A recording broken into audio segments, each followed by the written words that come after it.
and welcome to Default Assault, where we take on everything by default. I'm your host, Demosthenes, and with me, as always, is Mr. Kyle Nash. How's it going, Kyle? I'm doing great. I'm ready to give maximum effort. It's time to make the chimichangas. Of course. Well, this is a special episode of Default Assault. We will be talking about the latest comic book craze at the box office, Deadpool 2. Josh Brolin is having one hell of a year between Avengers Infinity War and Deadpool. Funny that it's his film that's probably going to dethrone Avengers at the box office. Before we break down Deadpool 2 and what we thought about it, there will be a spoiler section halfway through the episode with fair warning.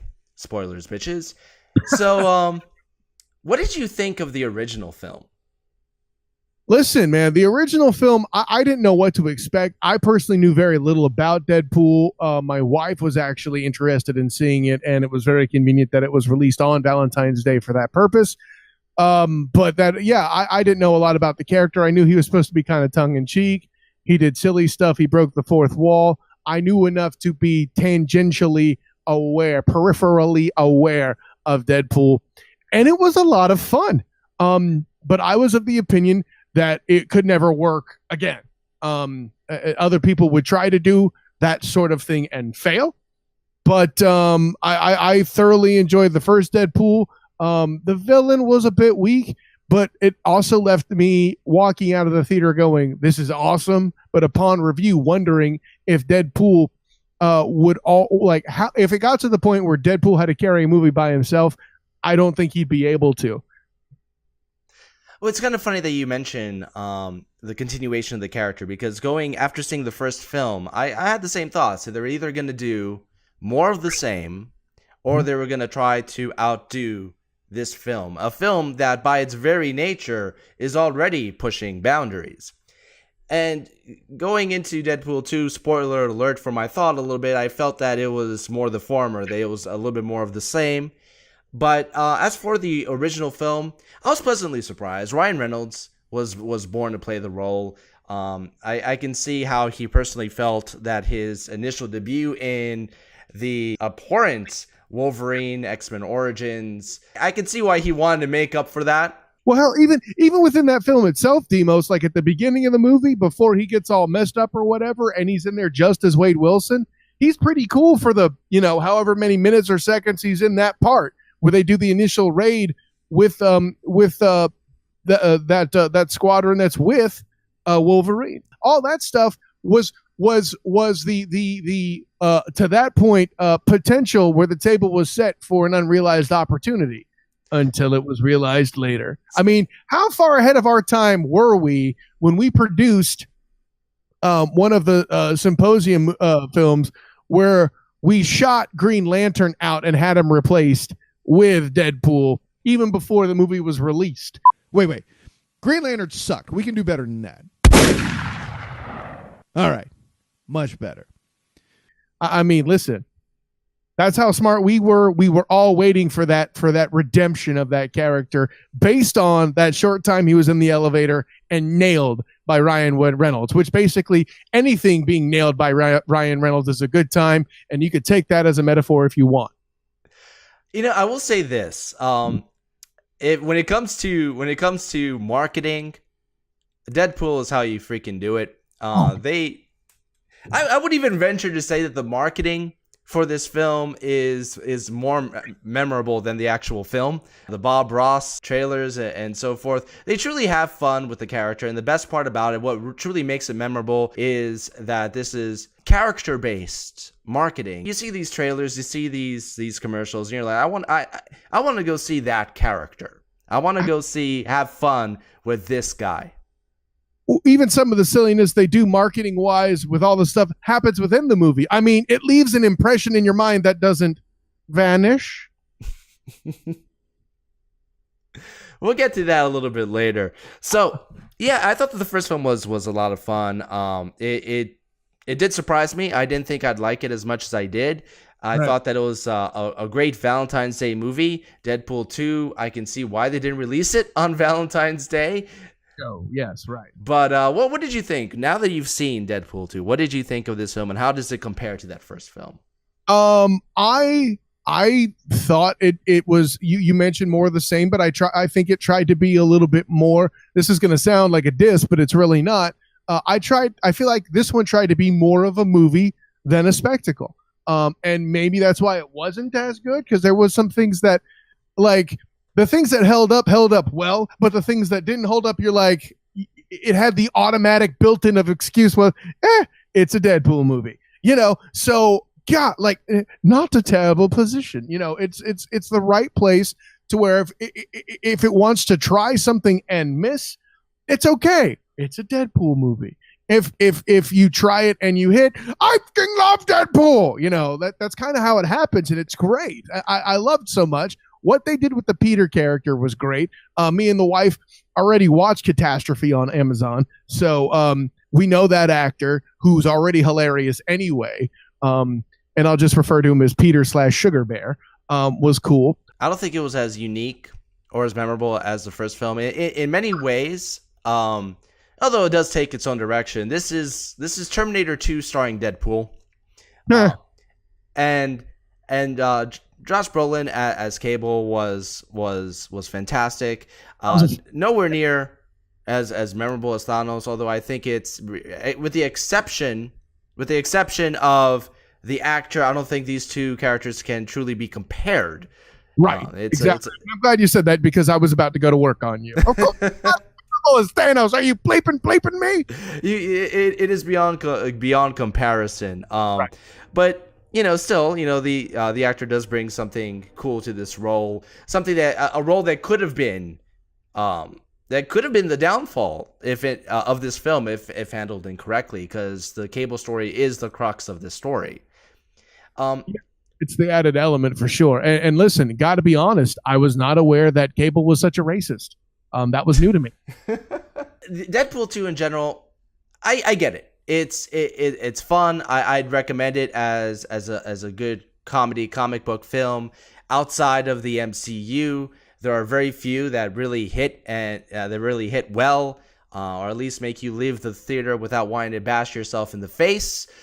And Deadpool 2 is very, very enjoyable. It took some turns I wasn't really with. The first act had some issues. I wasn't a big fan of the third act, but the middle portion of the film has a fantastic kick-ass collaboration with the X-Force and a truck chase. And the mid-credit scenes, you've probably already heard it. If you haven't already seen the film, you've probably already heard that the mid-credit scenes are absolutely fantastic. Almost worth going to see the film, I would say. That's the admission in itself right there, is those credit scenes, seriously. If you go to YouTube and you're not really wanting to see that movie, I suppose you could save yourself some money, but don't be stupid. Check this movie out. Well, I'd even say, some of those mid-credit scenes, they're strong. They're strong because of what has happened prior to the film. I doubt that anybody would truly understand half of what's going on if they hadn't seen it. Well, for part of it, at least, yes. Before we delve into spoilers, once again, I recommend the film. I don't believe it's as good as the first one. I wouldn't say go in with high expectations, or it's not game changing. It's something. I wouldn't say it's something. It's truly special. But it's fun. It's just kick back, relax, and just let Deadpool break that fourth wall and have his way with you. Listen, whoa, hey, don't get him that excited. Listen, based on early stuff we saw about creative differences between Reynolds and some of the, I think it was the director or the writer at the time, I forget. And that being a whole thing, you could have gotten a complete car wreck, just garbage film, but you didn't here. And I know this is me being kind of seeing the silver lining, overly apologetic, possibly even. But the fact, actually, what I should say is my expectations for the movie were already low, so perhaps I was easier to impress. Spoilers, bitches. Spoilers. So regarding the time travel aspect specifically, whenever you introduce that element in a film, especially a film that kicks off with a major character tragedy, you already have it in the back of your head throughout the whole thing. It kind of lowers the stakes, knowing, okay, well, I wonder how they're gonna fix that. And for a little bit towards the end, they kind of led you down the path that, hey, maybe they won't fix it, but they have this time travel device. If they never address that again, that's the very first thing I would have thought about leaving the film. And for a character like Deadpool not to take advantage of it would have rung false. The fact that they addressed that in the mid-credit scenes, I loved. I'll put it to you this way. First of all, yeah, it had been long enough to where I kind of forgot. Like, I knew that they had killed this girl. I mean, heck, that's the companion from that's Inara from Firefly. So I'm all in, But I know her name. I'm worried I'm going to mispronounce it, so I don't go there. But same here. But I say all that to say enough time had passed to where the concept of her going or him rescuing her accordingly it surprised me. So, well, it's kind of funny. And I can see why a lot of people may be turned off by the beginning of this film, because as we say at the beginning of this very episode, the first film was such became strangely of all the comic book characters, Deadpool strangely became a Valentine's Day staple in its own right. And to start the second film by killing the love interest of that first film was, I could see why a lot of people would have trouble with that or have trouble accepting that. The only thing that made it worth it for me was kicking into that James Bond style opening credit sequence.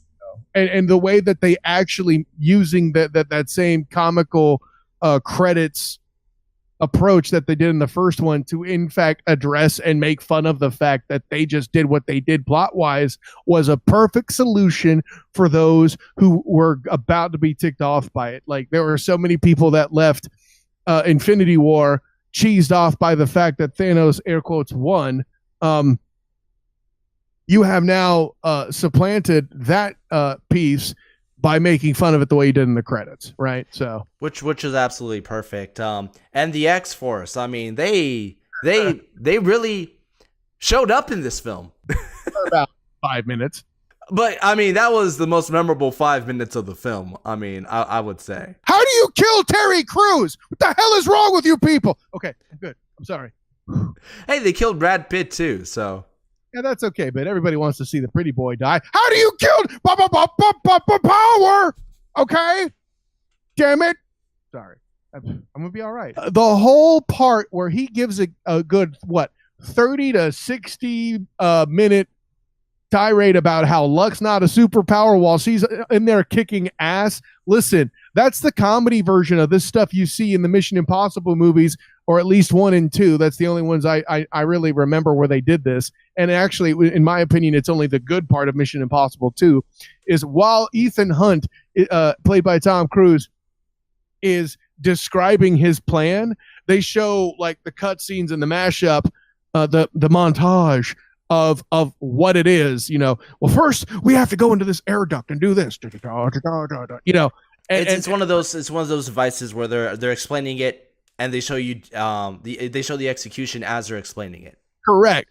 Instead, that is replaced by Luck isn't even really a superpower. It's not very cinematic. Dirk and dirt. Meanwhile, shit's flying everywhere and Domino's kicking ass. I'm like, listen, it's as far as superpowers that sound lame go, Luck is my superpower is kind of a lame line. You hear that, you're turned off, and then suddenly you realize, oh shit, okay, This was the most brilliant way to handle the character of Domino, because if you think about it, first of all, this is the type of character that you couldn't introduce in one of the serious films, one of the more serious films. Right. This is the kind of character that you couldn't, they can't have her own film because it would be boring. And even the question of the concept of luck being a power, it's something organic, etc., and having the character of Deadpool being essentially voicing all the thoughts that would enter somebody's head with this particular premise, they made it such a fun sequence, and that truck chase that she's involved in. Yes, it gets a little too CGI for some points when she's jumping through the roofs of trucks and so forth. But it's goddamn fun. It's the highlight of the film. The film peaks with that scene. Yeah, that's definitely where it kicks it into gear, no doubt. And listen, I was so stoked. Like, granted, you get that little Beast cameo. That was a joke. That was funny, and we're making jokes. They were all there. James McAvoy was in there. It was a whole X-Men team from the new X-Men team.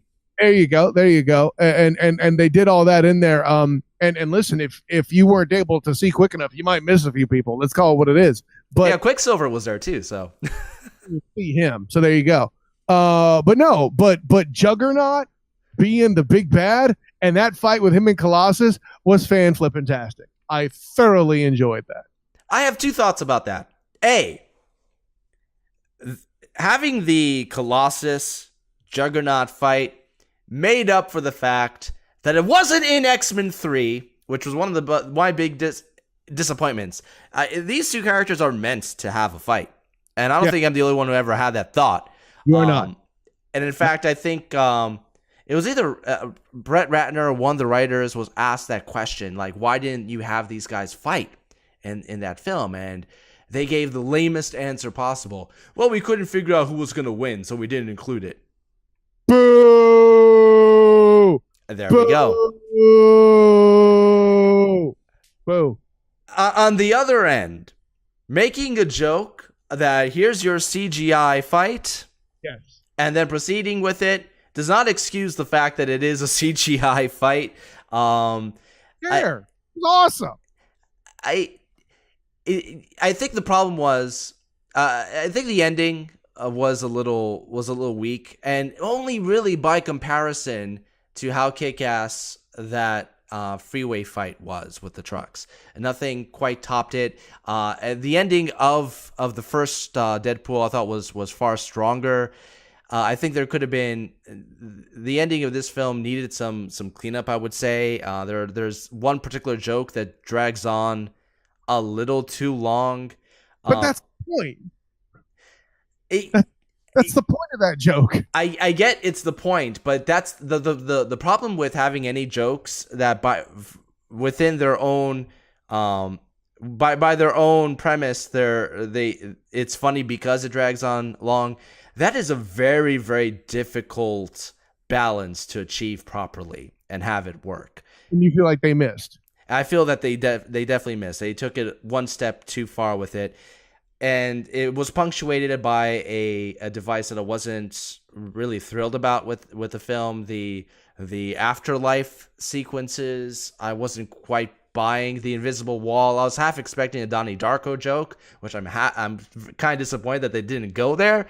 There should have been a bunny somewhere. That's all I'm saying. Wow. Maybe it would have looked too much like Beast, or somebody would have think, I don't remember that bunny X-Men.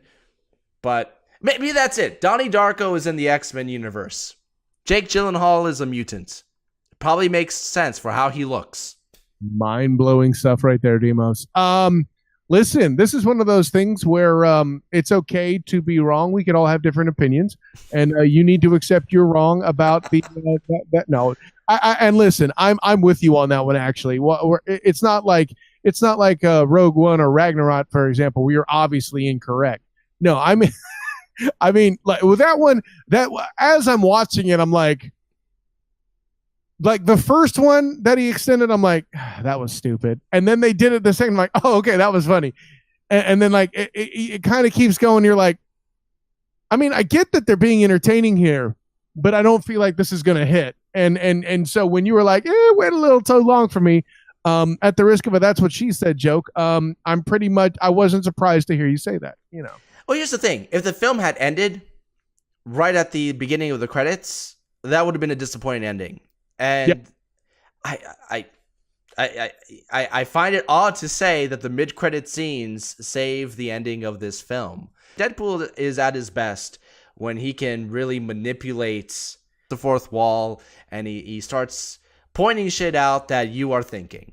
I thought the Fire Fist character was interesting and a good device. And I think maybe part of the joke is that we've seen this trope of the misunderstood youth entirely too much in the X-Men. Like, at this point, you wonder one of two things. A, how did they ever screw up? They're so familiar with dealing with this crap. Or B, good God, just once you feel like somebody's going to be like, oh my God, just do blah, which is kind of what Deadpool kind of does. Yeah. But I feel like well, and first of all, the joke about plus size superheroes and discrimination, loved that. But I mean, not that it speaks to me personally in any way. Shut your face, Demos. No, but I'm not saying anything. I know you aren't, but you thought I just did. But no, but I waffle a bit because I don't feel like he's a bad character, but he did the job. It's funny that you bring up the fact that the X-Men have done the misunderstood youth aspect before. The very first film did it between the relationship of Wolverine and Rogue, right? And that worked. They really sold that relationship in that first film. By the end of the film, you believe in Logan's sacrifice for her. I didn't believe in Deadpool's sacrifice for him at the end.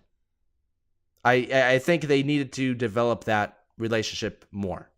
I feel like it was more done because here's the thing, and I'm not saying you're wrong, but I think the reason why I bought it is he was doing it to serve himself just as much as Russell / Fire Fist, right? This dude has been trying to commit suicide for however long, comes up with a good method to do it, and at the end of the day, friggin' Cable prevents it, which I got to tell you, I did dig the use of the skee ball token, and that whole circle. That was all great. Hey, it was lead. They said at the beginning of the film that it was lead, so yeah, nice big steaming bowl of foreshadowing, right? But yeah, I felt like it worked because it wasn't necessarily a noble sacrifice as what was the example you pointed out, Wolverine and Rogue. Dude, they were a lot closer. And it was a lot more, the two characters had a lot more time to develop chemistry than Russell and Deadpool did. Well, this isn't as simple a story as that first film. This is trying to do quite a bit. Right. And there are some aspects of the story that do suffer because of it. And I think that this was probably the most blatant. By its own very nature, by its own very design, this isn't a film that you should take seriously at all. You know, it goes to, it's kind of in the same camp, and this is appropriate because, like we've already said, it spoofs it, of the campy James Bond films. Moonraker, James Bond in space, Space Marines. If you take that seriously, you've got issues. Well, I more liken it to Scrubs, the TV series, right? Like, there are people making jokes that are absolutely hilarious, by the way, and I feel like there's the same ilk of humor in that show that as you would find in Deadpool. Deadpool can just do a lot more inappropriate things, like, you know, shove a live wire at somebody's rear end to end a fight, which, by the way, is the real reason I think it doesn't ring as true. The Colossus Juggernaut battle doesn't ring true like the armored truck battle that we cited earlier. Yeah, I thought that was a lame way to end that fight. They ended it with a joke. But why can they do that? It's a Deadpool. That being said, if you're any bit familiar with the lore of and history of those two characters fighting each other, Juggernaut has a better record. Which is one of the reasons why it makes that fight a little bit more exciting, because I mean, I think Juggernaut has ripped Colossus's arm off before. I mean, these are the two characters. I mean, it's interesting that you don't necessarily know who's gonna win when they fight. And the fact that they did it with that method and that it was kind of cheap. Listen, it was a great metaphor for Colossus fighting dirty this time and not dealing with BS. You know, and again, listen, you're right. The biggest event of the film was certainly the truck sequence, but I can see why they made the choice they did with the Juggernaut Colossus fight. Well, you know, here's the thing. and the credits actually make the joke that this was directed by one of the guys who directed John Wick, the original John Wick. Right. And John Wick, the aspect that set that film apart was the long, drag out, stunt filled battle scenes with Keanu Reeves, with little to no reliance on CGI. They were very visceral scenes. And seeing this director getting involved with Deadpool, he did, this is this same director who did Atomic Blonde, and he brought that style to that film as well. It wasn't I don't think it was as strong as John Wick, but he's kind of known for kind of like these drag out, down and dirty, visceral fight scenes, and I didn't quite get that with this. But I understand it by its very nature. You're dealing with mutants, you're dealing with superpowers, you're dealing with above and beyond, etc. You get almost none of that.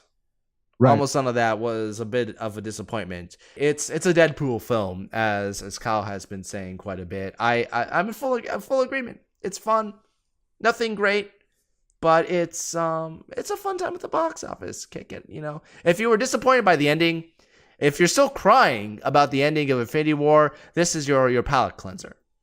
Boom. Well stated, sir. And yeah, the way that they handle the end credits stuff is all great. You're welcome, Canada. But that's right, I said it. The very, very last scene at the end of the credits was incredible. Totally subverted your expectations. Yeah, I heard somebody in the theater as they walked out said, "Oh, they got us." But it did show off the soundtrack though. What's that? It did show off that soundtrack. I heard it during the movie, and I'm like, is that a choir singing shitballs? What? And sure enough, listen, if they can get a choir to sing Spider Pig, anything's possible. That's what I say. No, but here's the thing. And what I think is interesting to explore is also the future of the Deadpool character, right? Like, I feel like they are wise if they decided to not make another Deadpool movie, okay, and instead have him appear in other people's other characters' movies, like somebody who they would have to introduce that needs a bump. The DP bump, that probably sounds terrible. The Deadpool bump is something that could be utilized. Like, for example, if they hadn't already made this Venom film, which I am not going to watch, a DP bump could have gotten more butts in the seats. I see what you're saying, and I think there's a little bit of merit to that ideal. They pushed it with this film. I don't personally. It's gonna be a titanous challenge for them to pull it off again for a third time, and that's not even considering the fact that those mid-credit scenes are actually canon, that he actually did bring all these characters back. If I see them doing a third film, it will be an X-Force film. But I guarantee it. In fact, I'd be shocked that won't be the next step. Something that takes him a little bit out of the spotlight might work for that. Introducing him in one of the other X-Men films, some of the more serious ones, his character would be a detraction. What I would personally love to see is a re-release, and they're never going to do this, but I think it'd be great, like a re-release of some of the older X-Men films with the Deadpool commentary, kind of like X3, The Last Stand. Have him show up during. God, I mean, if there's one way you can salvage that film, that's how you do it. Have him show up in, kind of expand the ending of one of the mid-credit ending scenes with X-Men Origins. Throw him in there. Have him do his own commentary track. That will be gold at the box office. Or at least DVD sales. People will pay to see that shit. 20th Century Fox, if you don't want to be bought by anybody, this is how you make your money. You're welcome. If Deadpool commentary was included with every fucking Marvel film after this, boom. So what did you guys think of Deadpool 2? Let us know in the comments below. And make sure to check out Default Assault every Thursday, where we take on movies, pop culture, theme parks, everything under the sun. This week we'll be talking about Alfred Hitchcock's classic masterpiece, Vertigo, celebrated 60th anniversary. Is it the greatest Alfred Hitchcock film of all time? we'll let you know. First off, I have to say the jokes you've made about the metaphors and comparisons I make on the show sometime have just been supplanted by us transitioning from Deadpool 2 to the classic Vertigo. Come on. Anyways, of course, They're both mind trips. Okay, I'll allow it. Of course, I am Kyle Nash, the Student Gang. You can find me on Twitter and Instagram at the SOTG. And of course, you can find me on Facebook as the Student of the Game. I have come out with my latest work on BlueHQmedia.com, where I examine the debate between the greatest NBA player of all time, LeBron James or Michael Jordan. Not really the debate itself, but some of the stupid arguments on either side of the debate. So that's a fun time. Check that out on Blue HQ Media. Next week, along with the release of Solo in theaters, we'll have the latest edition of the Sports Fans Guide to Nerd Culture. So look out for that as well. And a special Solo edition of Default Assault as well. We'll see. We'll see what happens with this film. I have my expectation. I don't want to make the pun, God damn it, but yes, my expectations are low. Solo. Wah wah. Gosh damn it. Anyway. Hopefully that joke will lando better next week. And remember that life is hilarious by default.